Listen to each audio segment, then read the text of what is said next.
War of the Titans, the supreme confrontation between Horus, Anu, and Zeus in the heavens.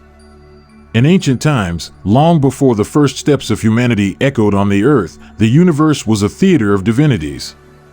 It was an era when the concepts of time and space were fluid, subject to the will of the gods. This era, known as the Ancient Eon, was dominated by three great pantheons: the Greek gods of the majestic Olympus, the Anunnaki, Sumerian masters of heaven and earth, and the Egyptian gods, who exerted their power over the sands and waters of the Nile. Greek gods. Mount Olympus, a citadel of clouds and gold, was the domain of the Greek gods. Here, Zeus, the king of the gods, held his court, alongside his sister and wife, Hera, and his brothers, Poseidon and Hades. Each god had their own realms and responsibilities, from Athena, the goddess of wisdom, to Apollo, the god of the sun and music, each contributing to the balance and order of the world. The Greek gods were renowned for their extraordinary powers and the weapons forged by Hephaestus, the god of blacksmiths and fire. Zeus's thunderbolt, Poseidon's trident, and Athena's invincible shield were symbols of their undeniable power. Anunnaki. In the sparkling depths of the cosmos, the Anunnaki watched over the Sumerian world. Anu, their king, was an authoritative presence, accompanied by his sons, Enlil, the god of the wind, and Enki, the god of wisdom. They were known for their advanced technology, which allowed them to manipulate cosmic energies and travel between different worlds and dimensions. The Anunnaki possessed advanced technological devices and weapons, from flying vehicles to energy shields and weapons capable of manipulating gravity and natural elements. Egyptian gods. The Egyptian gods had their domain in a gilded and mysterious kingdom, governed by Horus, the sun god. Alongside him were Osiris, the god of death and rebirth, Isis, the goddess of magic, and Anubis, the guardian of the afterworld. Symbols and magic. The Egyptian gods relied on magical power and their sacred symbols.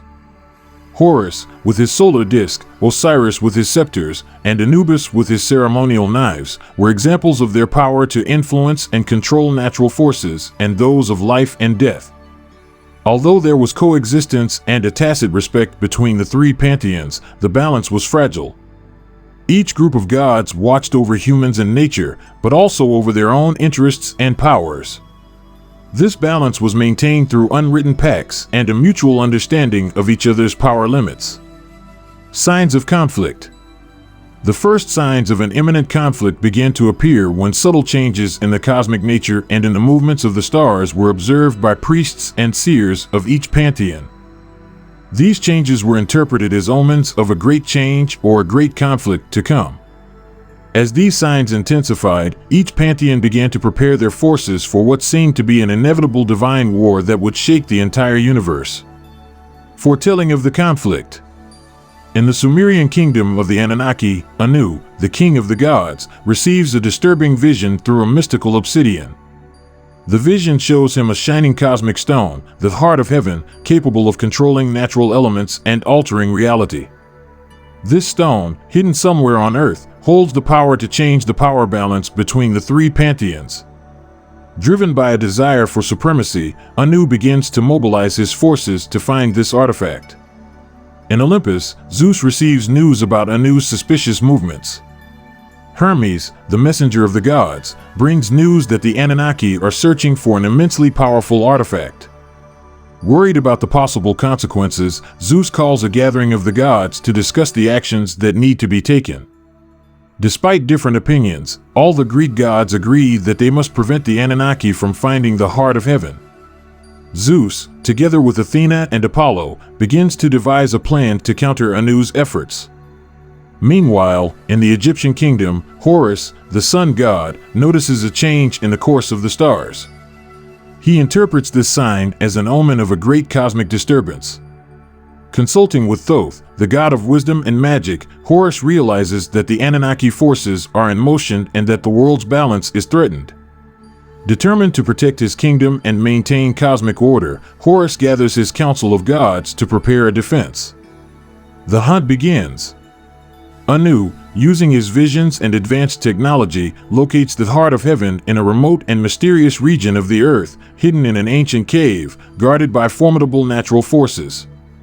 He sends an elite group of Anunnaki, led by the powerful Enlil, to recover the artifact.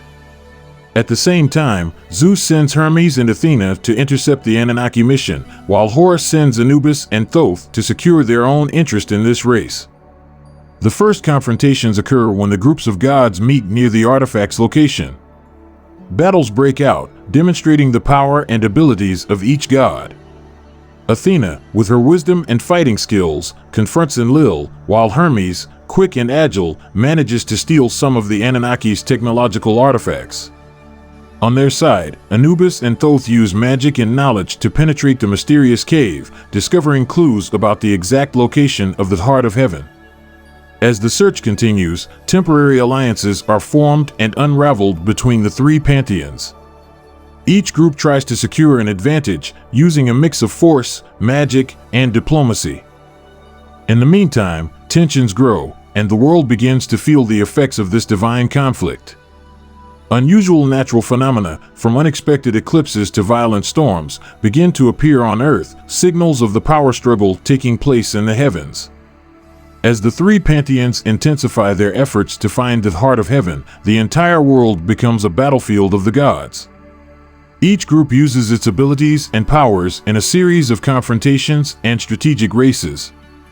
Battle in the heavens, the sky becomes a theater of war, with Zeus and Hermes confronting Enlil and other Anunnaki forces. Zeus's lightning splits the clouds, while the Anunnaki's flying vehicles weave the dangerous dance among Apollo's fire arrows. Mystery of the cave. In the cave where the artifact is hidden, Anubis and Thoth use magic and wisdom to unravel the mysteries guarding the heart of heaven. However, they are closely followed by Athena and Artemis, who use their hunting skills and strategy to advance. Poseidon, the lord of the seas, gets involved in the conflict, causing huge storms to prevent the Anunnaki from reaching the artifact's location by sea. The Anunnaki ships, equipped with advanced technology, manage to navigate through the violent storms, but are attacked by mythical marine creatures summoned by Poseidon. Battle for the heart of heaven. Entrance to the cave. As Anubis and Thoth approach the central chamber of the cave, they are surprised by Athena and Artemis. An intense confrontation takes place, where each god uses their abilities to the fullest. Thoth's magic against Athena's wisdom and Anubis's agility against Artemis's precision. Titanic battle. At the same time, Enlil also reaches the cave, facing the united forces of Zeus and Horus. Their fight is both physical and magical, each trying to suppress the other to gain access to the artifact.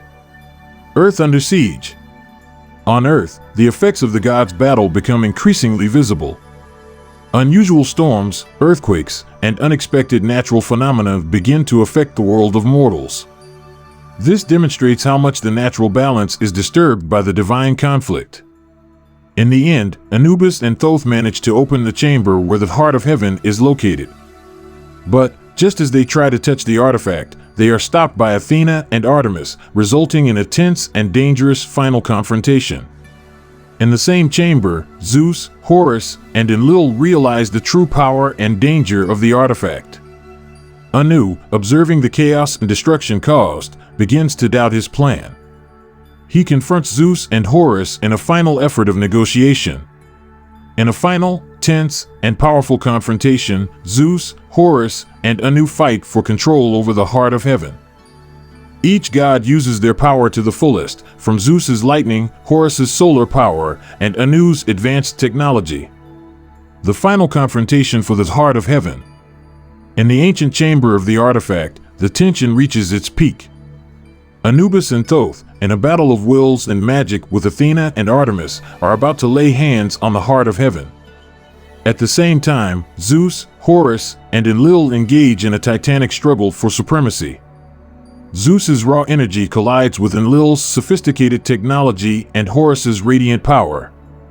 Zeus's lightning pierces the Anunnaki's shields, while Horus's solar rays incandesce the air around them. Opening the artifact. In a moment of opportunity, Anubis manages to reach the artifact. When he touches it, a wave of pure energy is released, shaking the entire cave. This moment of raw power attracts the attention of the other gods, temporarily stopping the fight. Once activated, the heart of heaven begins to modify the surrounding reality.